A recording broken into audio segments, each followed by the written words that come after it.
Paramashivoham. Om Nithyananda Paramashivoham.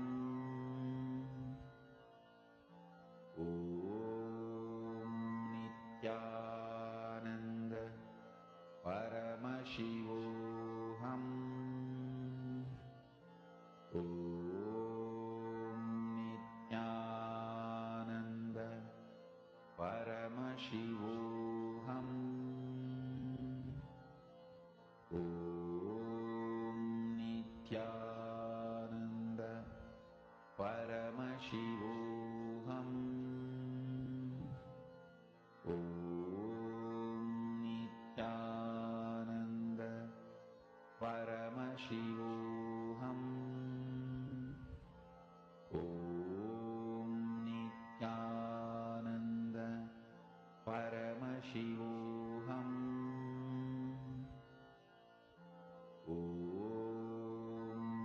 Nithyananda Paramashivoham. Om Nithyananda Paramashivoham. Om Nithyananda Paramashivoham. Om Nithyananda Paramashivoham. Om Nithyananda Paramashivoham. Om Nithyananda Paramashivoham. Om Nithyananda Paramashivoham. Om Nithyananda Paramashivoham. Om Nithyananda Paramashivoham. Om Nithyananda Paramashivoham. Om Nithyananda Paramashivoham. Om Nithyananda Paramashivoham. Om Nithyananda Paramashivoham.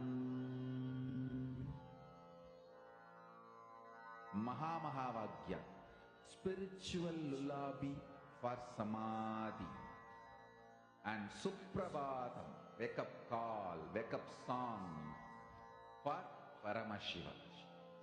This Mahamahavagya is spiritual lullaby for you to fall into samadhi. Suprabhatam, wake up song for Paramashiva to wake up in you. Just remember this one powerful cognition. This Mahamahavagya puts me in samadhi. This is spiritual lullaby for samadhi, and Suprabhatam, wake up song for Paramashiva in me. For Paramashiva to manifest. With this one spiritual powerful cognition, chant this Mahamahavagya.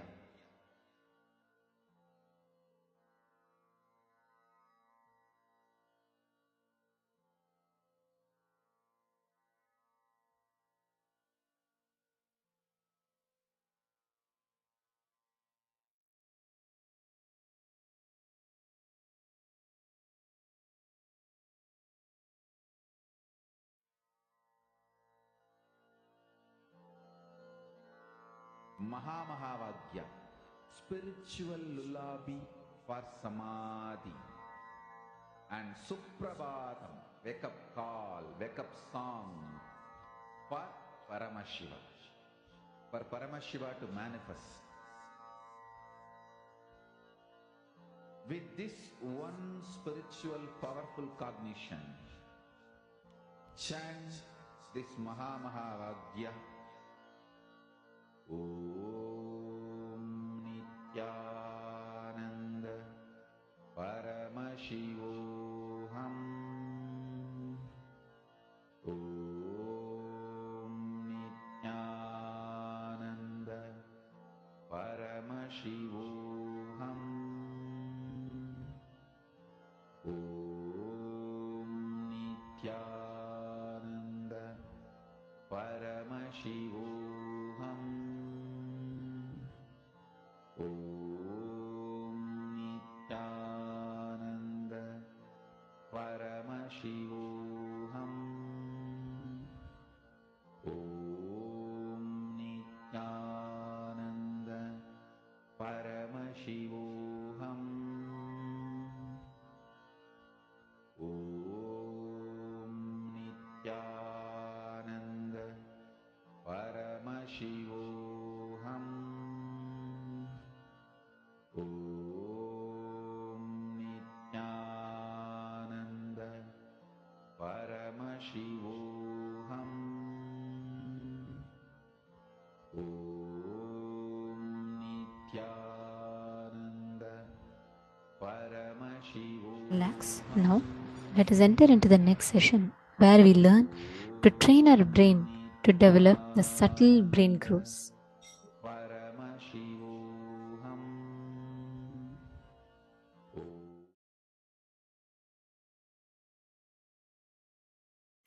Many people come and tell me, Swamiji, you just tell me what meditation I should do, I'll do it in the house.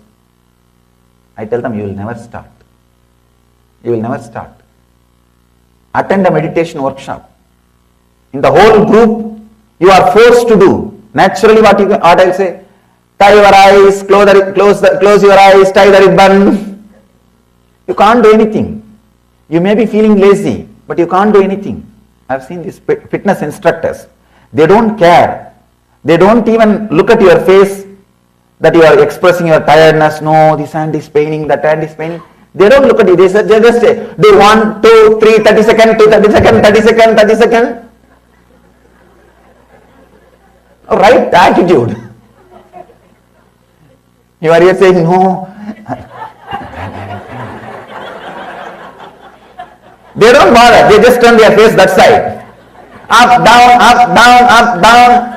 Only in the end they look at you and ask, are you all right? Here you are crying, you are asking this in the end. Same thing I also do. Only in the end I ask, did you enjoy? The whole day I know, because I have to create the positive abhyasa. Never miss a chance to live in the Sangha. Understand? Abhyasa means creating positive habits, positive things inside you so that it can go from conscious to unconscious, from unconscious to your body. Making all the good things as part of your life is what I call abhyasaha.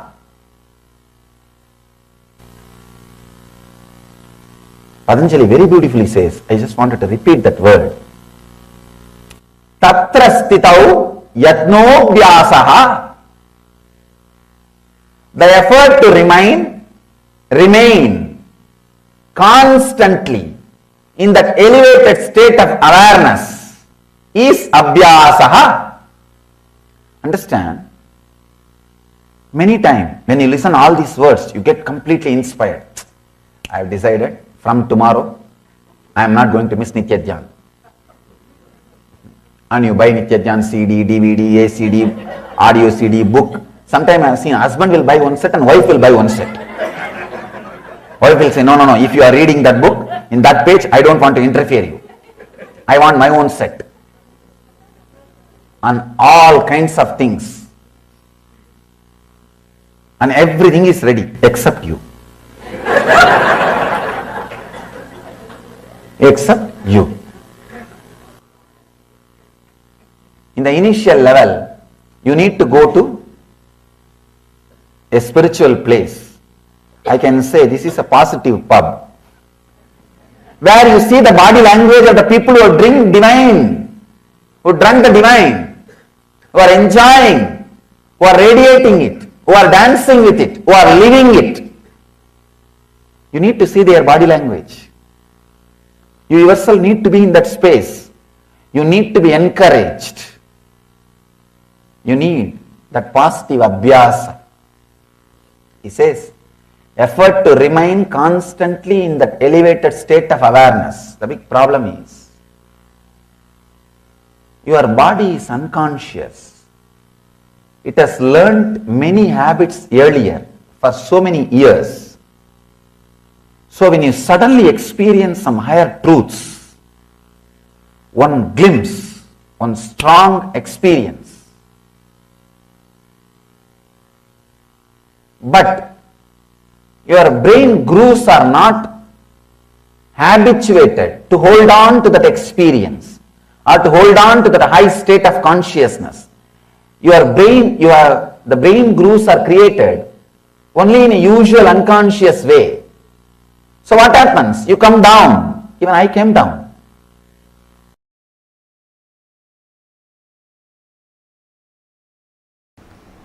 Understand? Still human beings don't know. To store electricity without reducing its intensity, it is still a blind spot for human beings. Because from the ancient texts, when they translated and tried to grasp and grab, these guys who are trying to grab and grasp, their brain was not that evolved.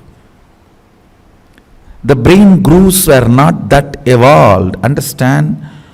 Only a brain grown in vegetarian body. When I say vegetarian body, at least last 3-4 generations the body should have been vegetarian.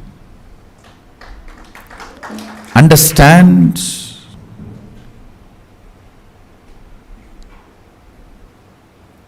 I am not trying to create any conflict. As a scientist, I have to tell you the truth. If you are born from a family where hereditary vegetarians, you are the most blessed body. You have the best body for this kind of experiments. I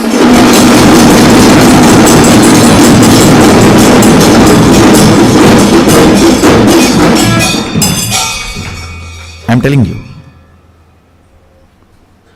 I am not trying to put others into depression, and I am not trying to put others into low mood and all that. When I need to reveal the truth, I have to reveal the truth. If you are born from a vegetarian family, at least where few generations, they were all vegetarians, and you are also a vegetarian, I tell you, if the Vedas are inserted into your system, the agamic circuits are inserted into your system, without any blind spots, it becomes reality.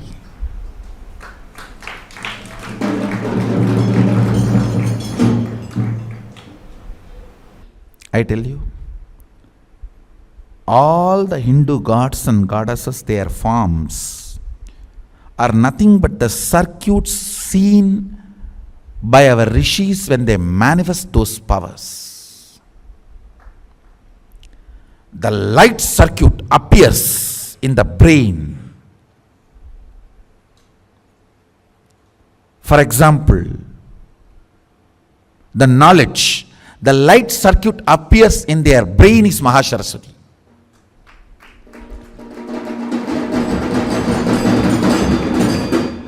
So the same dhyana sloka which they delivered, if you meditate, that same light circuit will be awakened in you.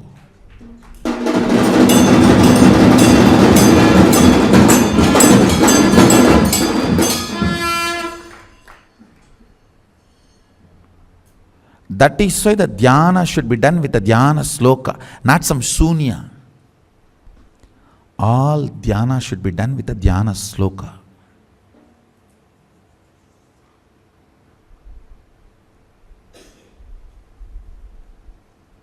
Anybody who does dhyana without dhyana sloka falls into shunya, depression. The shunya meditations are the most dangerous. Never get into that, as if already you are not depressed.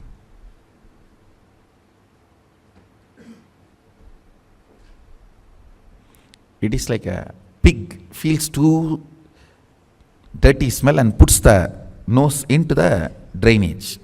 Only if you take the face out, head out, the nose can smell the dirty smell. So put the nose into the drainage, no smell is felt, you see. That is what is depressed people putting themselves into shunya meditation. Understand? What I will call an organic brain, you know. When you read a dhyana sloka and understand, just if that form you are able to carve it in your brain without missing a leg or a hand or a neck or a ayuda or any part, you are an organic brain.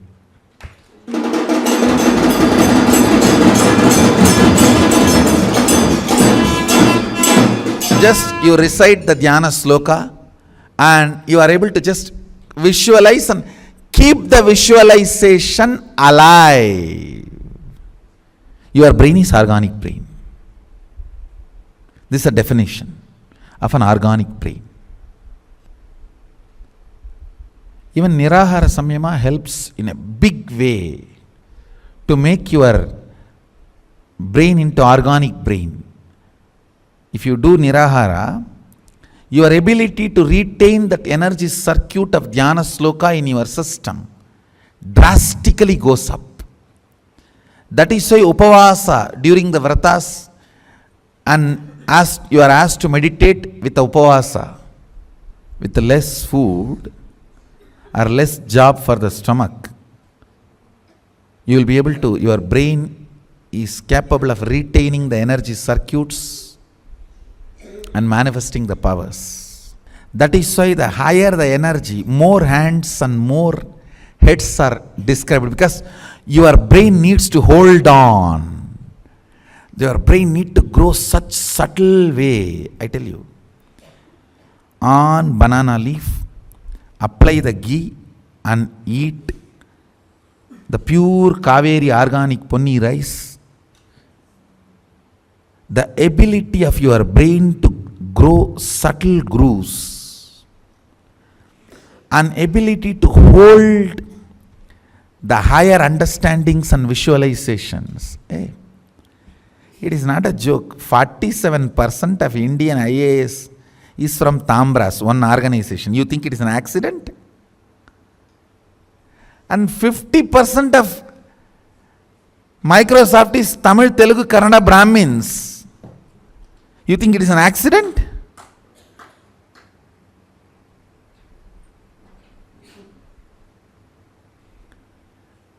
In my days, what was my entertainment? The elders will read Mahabharata and tell the stories. That intensity, my brain can keep it as continuity for whole, however long I want. My brain will not be tired, my body will not be lethargic. Intensity kept continuity is usage, intensity not kept continuously is abusage. This is the definition in every level. Go and work out this definition in every level. Any brain grown with the entertainment of intensity continuity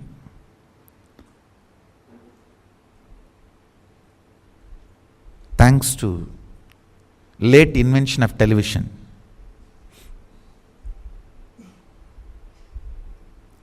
If I am revealing the power manifestation science to all of you, thanks to late import of television. Our kids should be taught by reading the dhyana sloka, visualizing the deities.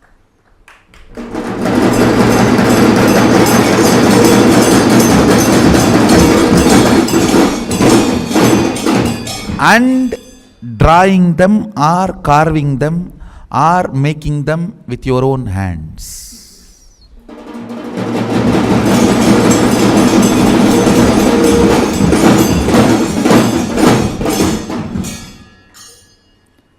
Biology is you, chemistry is the dhyana sloka and visualization, making them or carving them or painting them is physics. And I tell you, whenever I made deities out of clay, my body shapes will get shaped in the same way I have seen.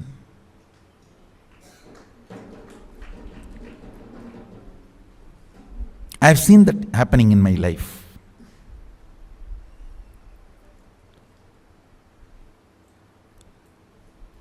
So just reading the dhyana sloka or seeing the statue, imbibing it in the brain and reproducing it back, your body will get carved.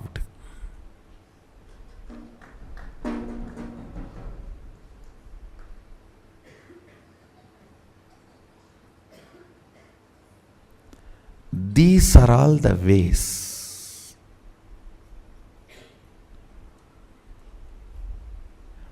Basic education is this only. This is what is called primal education, not primary education. Primal education.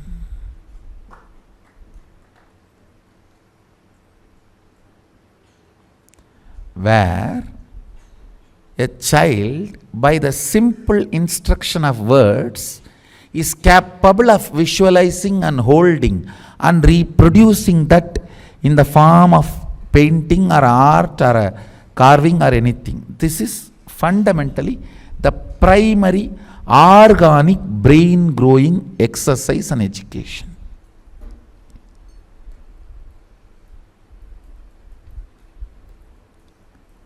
This kind of brain can cut across chemistry, biology, physics, anything, geography, anything.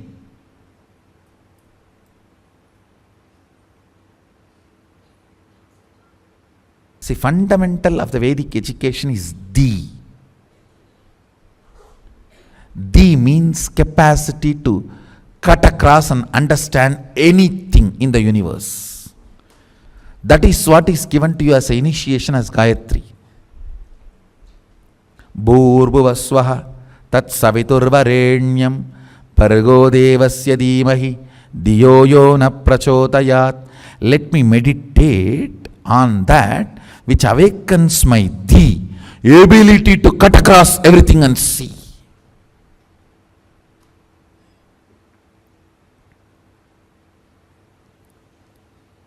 If you are given this Gayatri by the brain which cognizes the intensity and continuity is one and the same, you are blessed.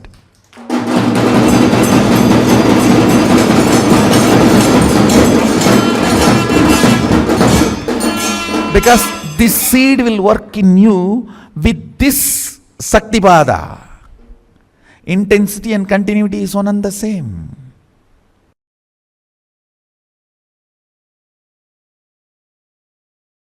When your body is filled with sexual hormones, especially when your body is getting sexually matured between 14 to 21, if you do the tyaga of sex, between 14 to 21, renounce sex, I tell you, you will build the best body and mind, and the kind of the natural selection process your DNA will go through and the kind of a system you will build, oh God, you will have an amazing capacity to receive information, process and make decision. Something called Di, Meda, Buddhi gets awakened in your system. Brain develops some most subtle grooves which receives information from multiple direction, processes them and reveals the reality and gives you the decisions, I tell you. anyone renounces sex and sexual fantasies between 14 to 21. I am not saying renounce for your whole life, no. I am only saying at least 14 to 21. Renounce. Your DNA will go through its natural selection process with a quantum jump. It knows what kind of a jump it need to take, especially the cognition with which you sacrifice sex. That powerful cognition will attract multiple powerful cognitions from cosmos and insert all of that powerful conscious decision making in your cognition, in your conscious decision making system. You will create such an amazing body. That is why celibacy between 14 to 21 is called science of living like God, brahmacharya. Science of living like God. After 21, I am telling you, till 60 give birth. 3 kids per 2 years. Need to give more birth. I am not saying be celibate forever. But this 14 to 21, when that whole gushing happens, you see, your internal organ, intra-organ, everything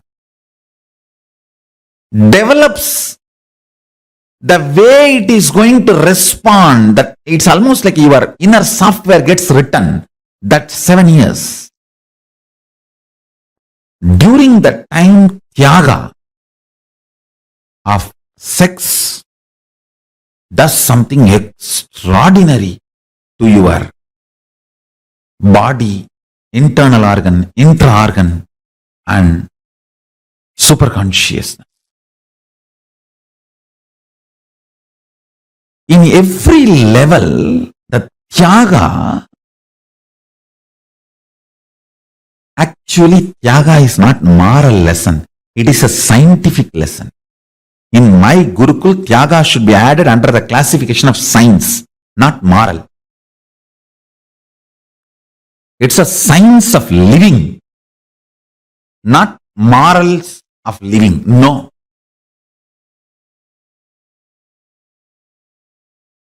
The best body, best mind, you manifest with Tyaga. Understand?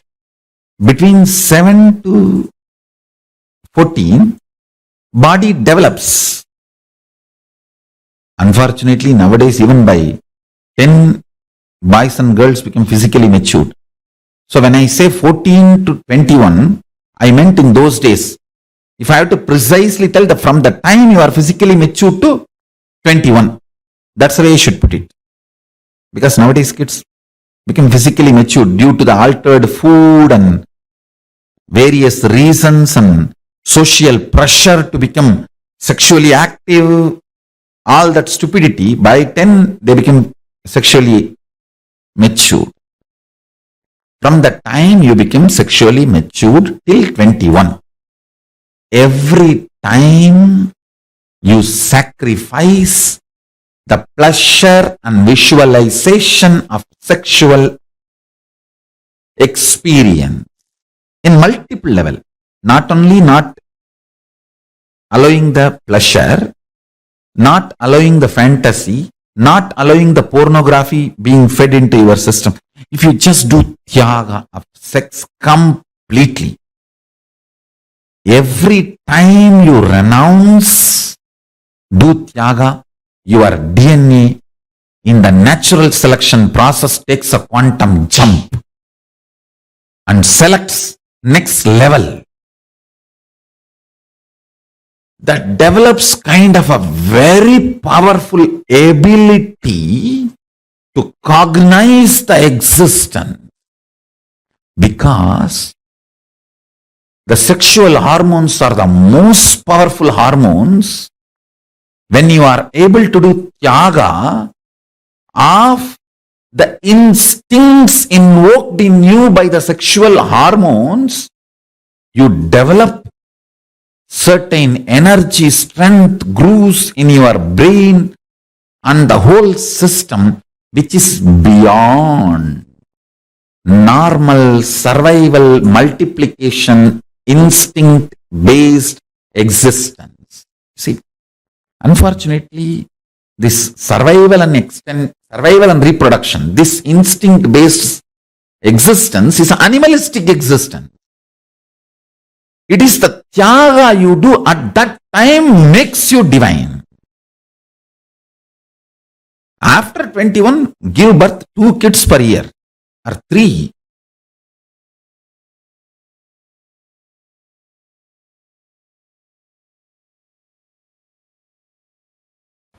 It is necessary you to evolve a brain, completion, patience,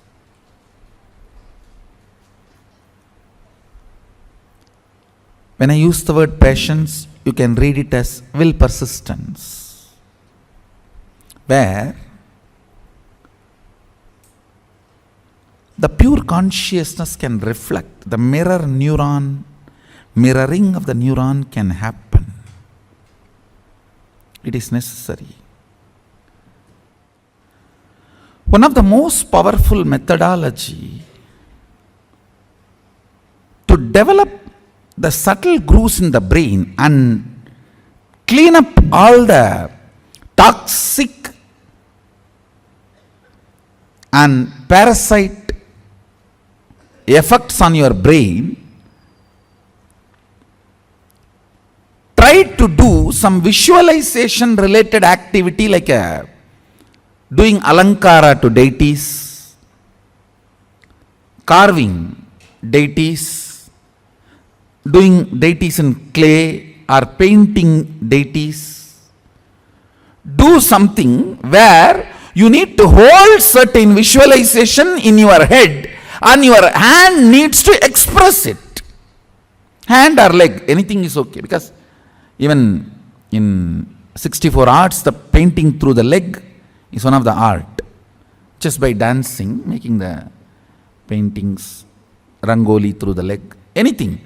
See, visualization should be held in your brain and your actions should express that.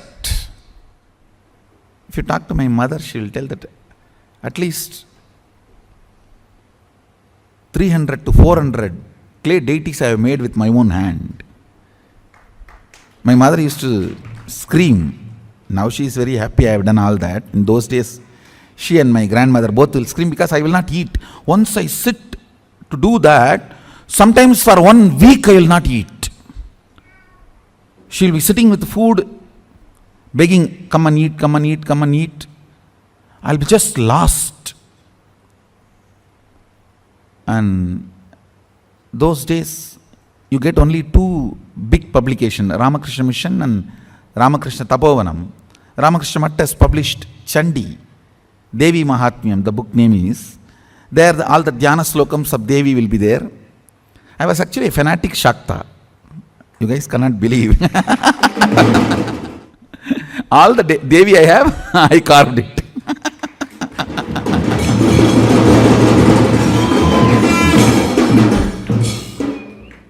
In that all the description will be there, how she looks and how she has all the hands and everything.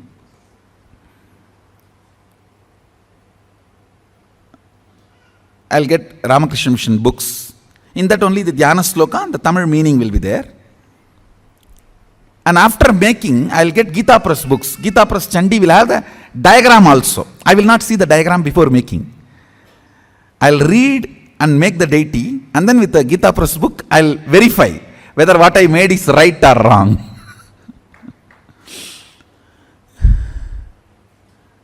In those days, only 2-3 of these publications you will get. And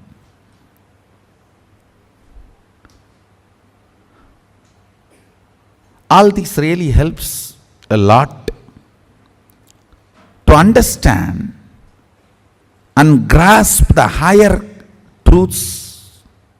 So I'll try to explain about these circuits. Like Sri Chakra, Sri Mandala, there are many mandala structures which are, just by staring at them, your DNA structure will get aligned to that. And certain power manifestation will start happening in you. I tell you, 21 minutes, if you just stare at Sri Mandala every day, your third eye will start functioning. Because that Sri Mandala itself is so beautiful, it directly represents the cosmic DNA. The cosmic DNA is in the Sri Mandala, Sri Yantra, Sri Chakra, with the 43 triangle and 2-layer lotus and 3-layer avarana. It's called Navavarana Mandala. Actually, it's a line diagram of cosmic DNA. So if you stare at that through your third eye, your DNA will get aligned to the cosmic DNA.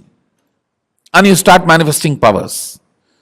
Like this, there are multiple various mandalas which can do the mirroring of the neuron in your brain and make you realize and manifest powers.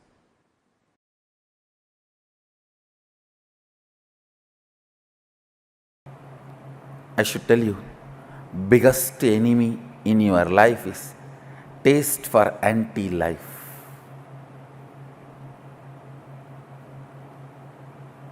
Break. Every time you go through anti-life taste, every time when your mind is trying to tell you, this is the way I am, what can I do? How can anything move?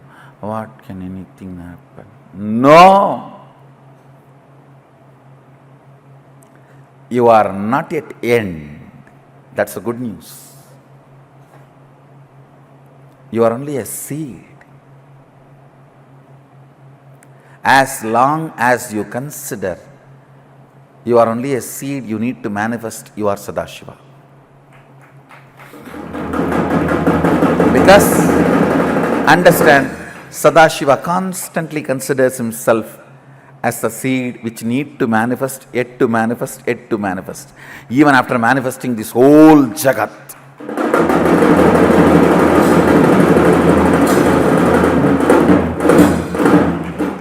Even after manifesting this whole Jagat, making all the human beings walk straight, developing the most subtlest brain grooves, still he comes down to make you manifest all the powers, to push you to the next level.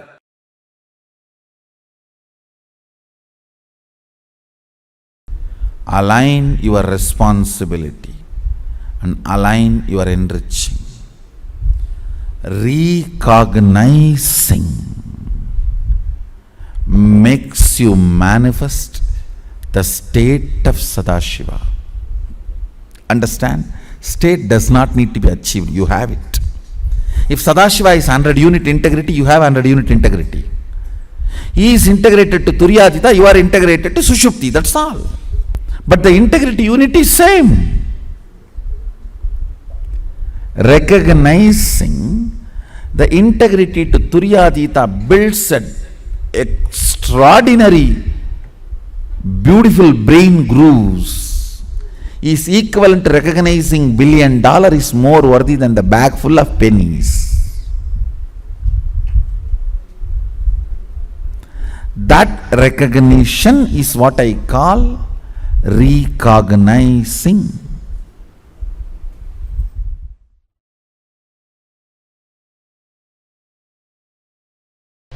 Listen, I'll repeat once more. Alchemy is nothing but using the 11 dimensions of the universe, tuning the 25 states of consciousness and achieving, radiating the 5 aspects of Sadashiva.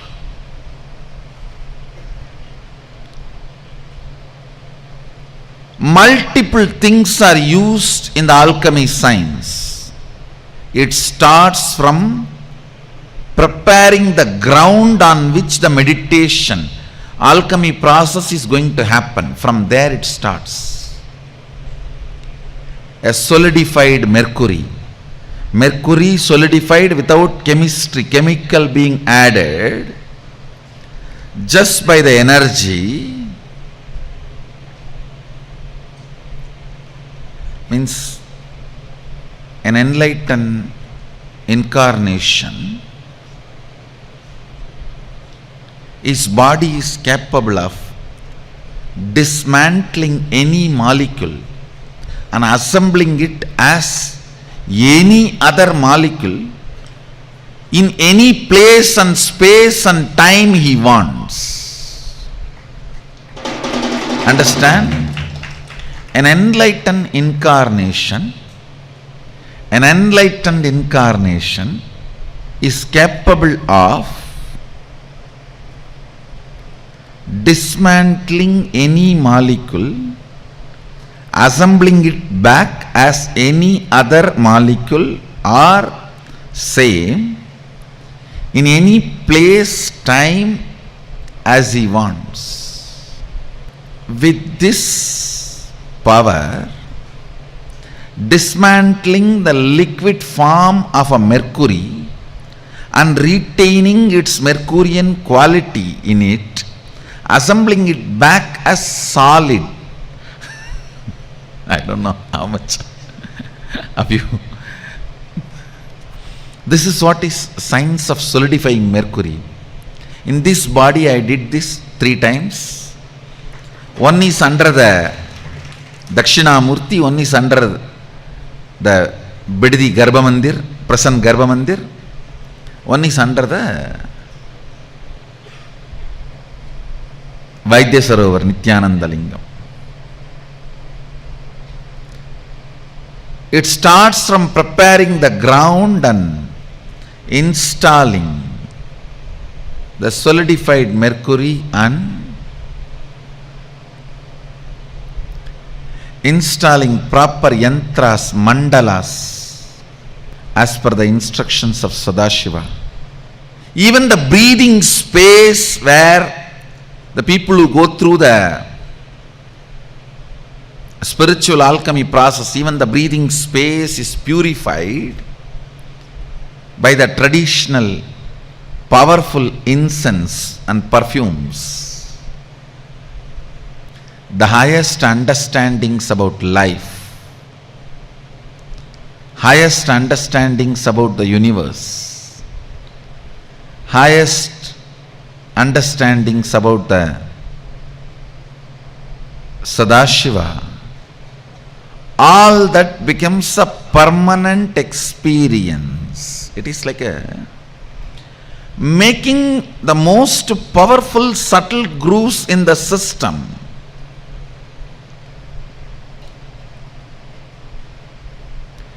Making the most powerful subtle grooves in the system, which can retain the subtlest but most powerful experiences of Sadashiva and goes on radiating it.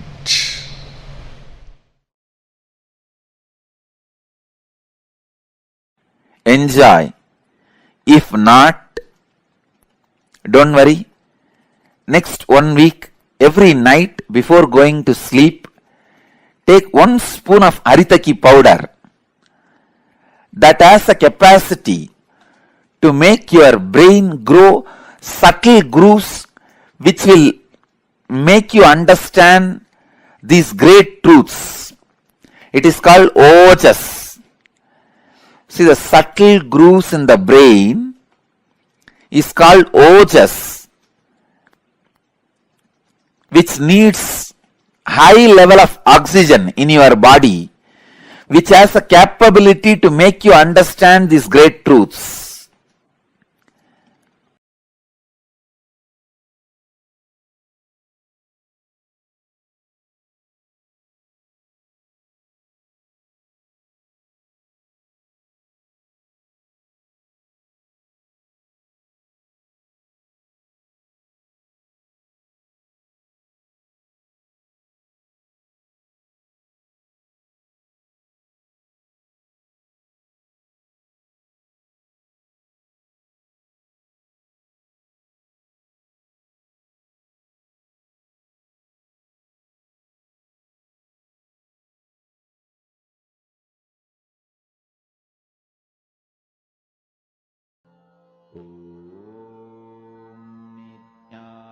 Nithyananda Paramashivoham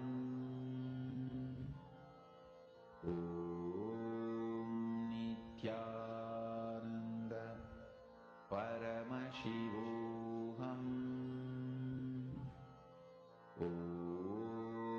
Nithyananda Paramashivoham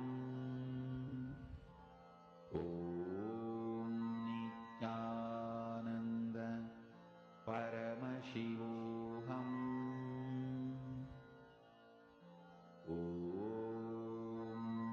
Nithyananda Paramashivoham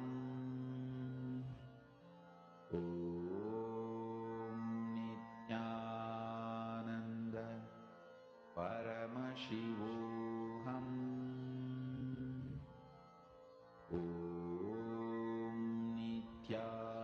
Nithyananda Paramashivoham Nithyananda Paramashivoham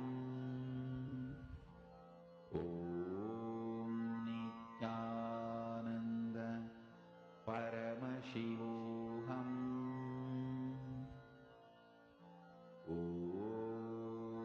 Nithyananda Paramashivoham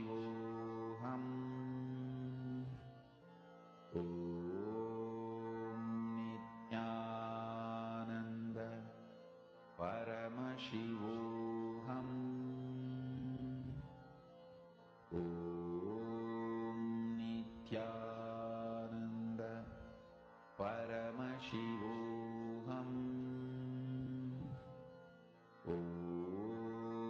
Nithyananda Paramashivoham Nithyananda Paramashivoham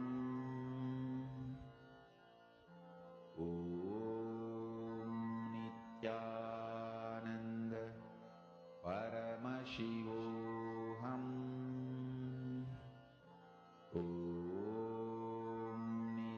Nithyananda Paramashivoham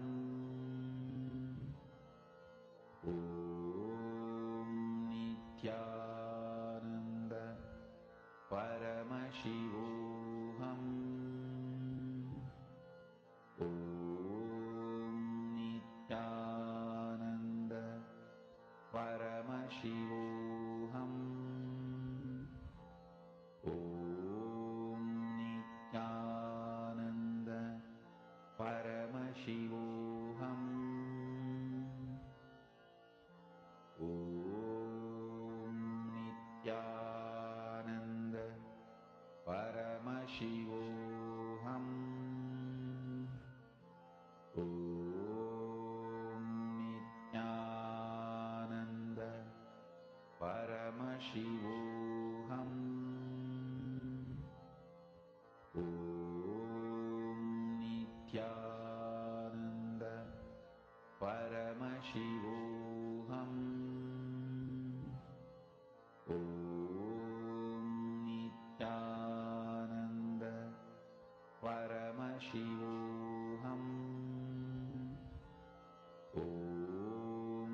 Paramashivoham.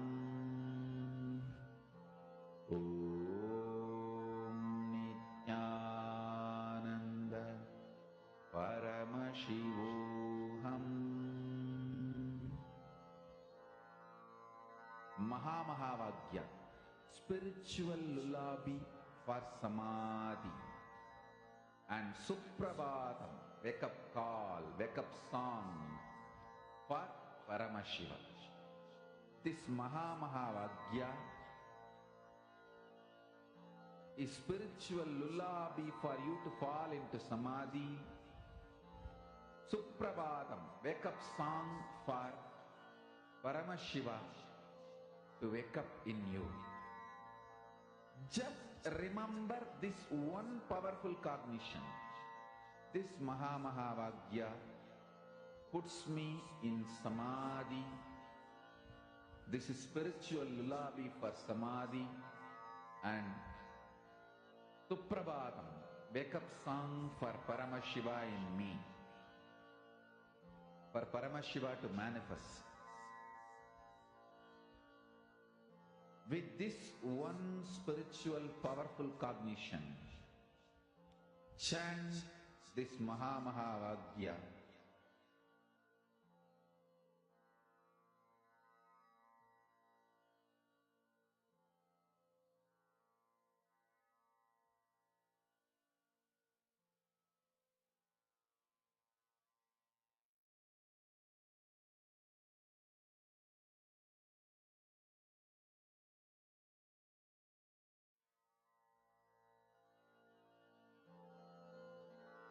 Mahamahavagya, spiritual lullaby for samadhi. And Suprabhatam, wake up call, wake up song for Paramashiva. For Paramashiva to manifest. With this one spiritual powerful cognition, chant this Mahamahavagya. Om Nithyananda Paramashivoham. Om Nithyananda Paramashivoham. Om Nithyananda Paramashivoham. Om Nithyananda Paramashivoham. Om Nithyananda Paramashivoham. Om Nithyananda Paramashivoham. Om Nithyananda Paramashivoham. Om Nithyananda Paramashivoham. Om Nithyananda Paramashivoham. Om Nithyananda Paramashivoham.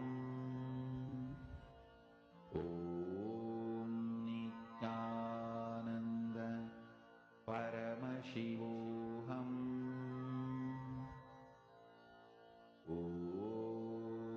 Nithyananda Paramashivoham.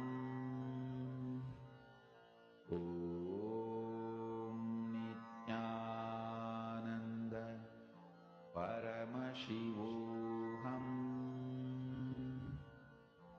Om Nithyananda Paramashivoham. Om Nithyananda Paramashivoham. Om Nithyananda Paramashivoham.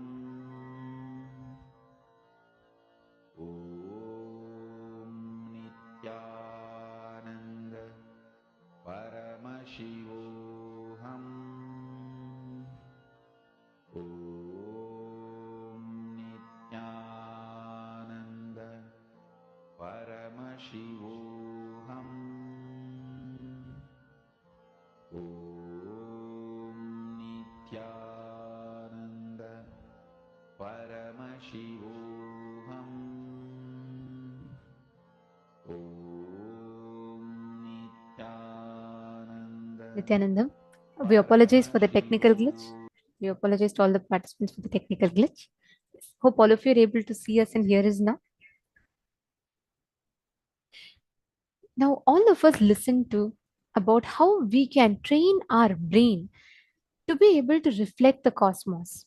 In this session, Swamiji revealed about a unique process called the Aham Spurana process, where just by visualizing the 25 heads of Mahasadashiva, where just by understanding how the 5 phases, Srishti, Sthiti, Samhara, Throbhava, and Anugraha, the 5 cosmic actions, each of them go through the 5 phases. By cognizing this truth and visualizing the 25 heads of Mahasadashiva, Swamiji beautifully revealed how our brain grooves, the subtle brain grooves in us gets awakened. This is the exact initiation. This is the exact process that all of us are going to be taken through today. Every one of us that are sitting here, during the Aham Spurana process, Swamiji will be taking all of us through a very unique, powerful initiation process where by digesting, by cognizing, visualizing these truths, cognizing Mahasadashiva's form with 25 heads, 50 hands, 75 eyes, we will start grasping, absorbing, and manifesting that exact same space and state in us. It is time for all of us to prepare for the darshan.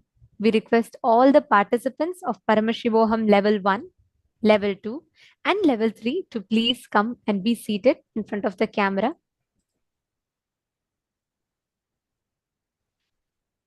Today's darshan is going to be that of Mahasadashiva Murti, the form of Paramashiva, where he manifests with 25 heads, 50 hands, and 75 eyes, having Devi Paramashiva Shakti seated on his lap.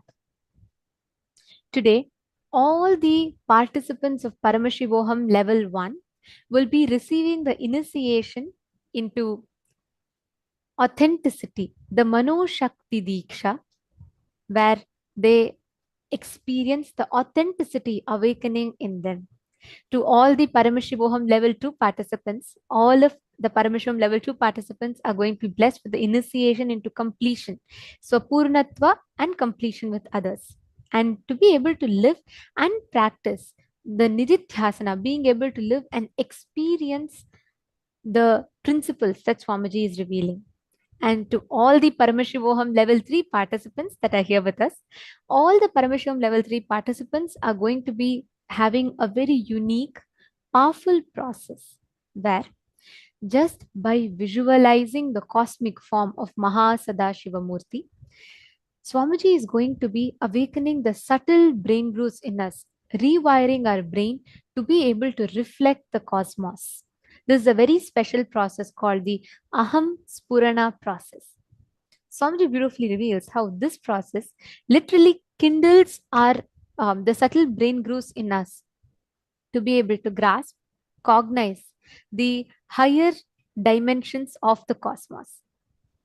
And today, all the participants of Paramashivoham Level 3 are also going to be initiated into synesthesia and the advanced levels of consciousness over matter powers. Today, Swamiji was revealing to all of us. We all listened to an exclusive session from one of the previous programs of Paramashivoham, where Swamiji revealed to us about synesthesia, being able to simultaneously process, cognize, and take the inputs from all the 5 senses at the same time. Now, let us all get ready for the darshan. We will now be chanting the Dhyana Shloka of Mahasadashiva Murti. I request all the participants to sit with your head, neck and spine in a straight line. The Dhyana Shloka is a sacred chant that describes the form of Mahasadashiva Murti as it is in the Agamas, as revealed by Paramashiva himself in the Agamas.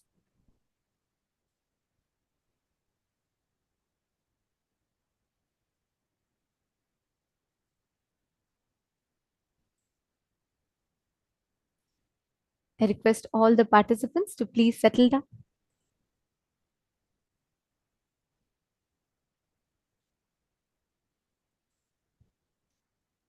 This is the Sadashiva Murti Dhyana Shloka.